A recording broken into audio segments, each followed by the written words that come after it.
Assalamualaikum warahmatullahi wabarakatuh. Perkenalkan, nama saya Debi Satria dari kelas KPI 5C. Pada kesempatan ini saya akan mempresentasikan sedikit banyak tentang komunikasi intrapersonal. Yang pertama itu pengertian komunikasi intrapersonal. Menurut Jalaluddin Rahmat menyatakan bahwa jika dilihat dari segi psikologi komunikasi, maka yang dimaksud dengan komunikasi intrapersonal adalah proses pengolahan informasi yang meliputi sensasi, persepsi, memori, dan berpikir. Kemudian menurut Armawati Arbi berpendapat bahwa komunikasi intrapersonal merupakan akar dari komunikasi Islam atau komunikasi fitrah terkait dengan peran komunikasi keluarga dalam menciptakan komunikasi fitrah guna membangun keluarga yang sakinah sesuai dengan ajaran Islam. Terkait dengan hal ini, orang tua berperan menanamkan nilai-nilai ajaran Islam kepada anak-anaknya melalui komunikasi dakwah dalam keluarga. Komunikasi intrapersonal terjadi manakala dakwah menjadi sebuah panggilan kepada diri sendiri untuk menjalankan ajaran Islam sesuai dengan Al-Quran dan Al-Hadis. Kemudian elemen-elemen komunikasi intrapersonal. Yang pertama itu decoding. Decoding adalah bagian dari proses komunikasi interpersonal yang harus dilalui di mana pesan-pesan atau informasi diambil ke dalam otak dan dibuat menjadi masuk akal. Kemudian integrasi atau integration. Bagian dari proses komunikasi intrapersonal di mana berbagai bagian kecil informasi ditempatkan bersama. Kemudian memori atau memori. Ruang penyimpanan dalam komunikasi intrapersonal. Dalam ruang penyimpanan ini, berbagai kenyataan dan kejadian, sikap, penilaian sebelumnya, dan kepercayaan disimpan.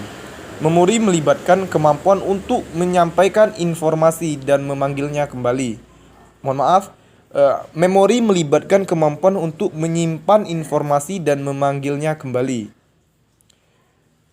Kemudian serangkaian persepsi atau skemata menggambarkan struktur berpikir atau cara mengorganisasi informasi. Selanjutnya encoding. Bagian akhir dari proses komunikasi intrapersonal di mana pemaknaan diberikan untuk menghasilkan komunikasi yang penuh makna. Selanjutnya umpan balik atau feedback.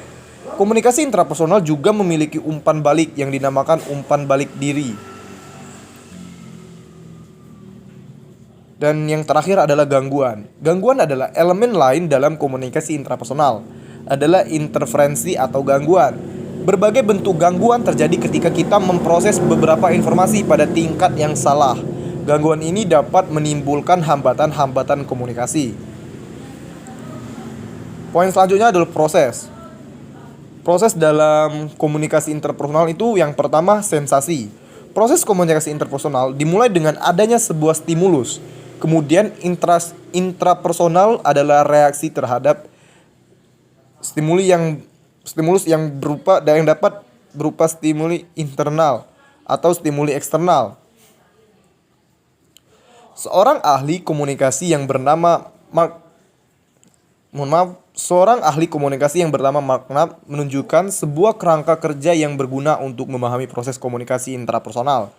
Menurut Knapp, terdapat dua faktor yang mempengaruhi komunikasi intrapersonal, yaitu stimuli internal dan stimuli eksternal.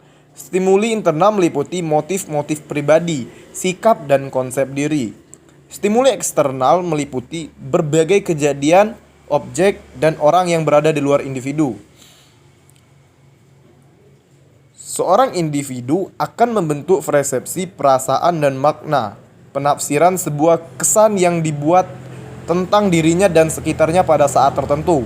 Stimuli-stimuli tersebut kemudian ditangkap oleh organ-organ sensor dan mengirimkannya ke otak. Proses ini disebut dengan resepsi. Proses yang kedua adalah persepsi. Organ-organ kemudian menangkap sebuah stimulus dan mengirimkannya ke sistem saraf pusat melalui sistem saraf periferal. Ketika kita menerima seluruh stimuli yang diarahkan kepada kita, kita memberi perhatian hanya kepada beberapa stimuli saja.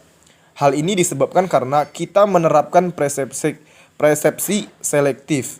Hanya stimuli yang tinggi saja yang diterima, sedangkan stimuli yang rendah akan dikesampingkan.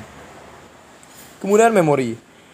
Memori pada tahap ini selanjutnya adalah proses stimuli yang terjadi dalam 3 tingkatan, yaitu kognitif, emosional, dan fisiologis. Proses kognitif berhubungan dengan intelektual diri termasuk penyimpanan, retrieval, pemilihan, dan asimilasi informasi. Proses emosional pendapat berinteraksi untuk menentukan respon emosi terhadap berbagai stimulus. Dan yang terakhir, transmisi. Pada tahap ini, pengirim dan penerima adalah orang yang sama. Transmisi terjadi melalui berbagai impuls saraf. Baik, mungkin itu saja yang dapat saya sampaikan pada video kali ini. Lebih dan kurangnya saya mohon maaf, kepada Tuhan saya mohon ampun. Wassalamualaikum warahmatullahi wabarakatuh.